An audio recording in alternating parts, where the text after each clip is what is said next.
পশ্চিমবঙ্গের জনপ্রিয় অভিনেত্রী কৌশানী মুখার্জি আসছে পুজোয় বহুরূপী সিনেমা নিয়ে হাজির হচ্ছেন।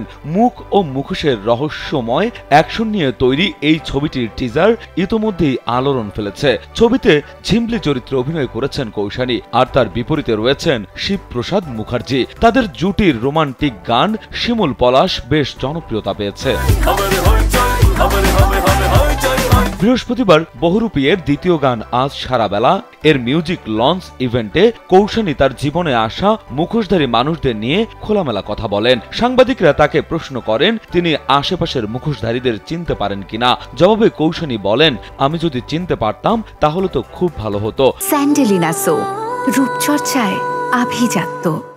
অনেকবার ধাক্কা খেয়েছি, অনেকবার লাথি খেয়েছি, তবুও পুরোটা শিখে উঠতে পারিনি। তুমি আশেপাশে থাকলে কত খুশি খুশি থাকছি। কৌশানী আরো বলেন, এখন এই মুখোশধারীদের চেনার প্রসেসে আছি।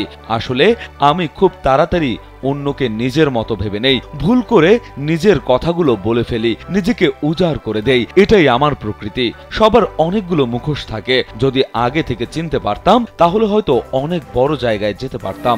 উড়ে গেছে চিন্তা ভাবনা, মনে মনে একশো রং বেলুন। বহুরূপী এর পোস্টার লঞ্চ ইভেন্টেও কৌশানী নিজের প্রকৃতি ও কাজের উপর তার প্রভাব নিয়ে কথা বলেন। তিনি বলেন, আমি বাড়িয়ে কিছু বলতে পারি না, দরকারের বেশি সত্যি কথা বলে ফেলি বলে ইন্ডাস্ট্রিতে আমার বদনাম রয়েছে।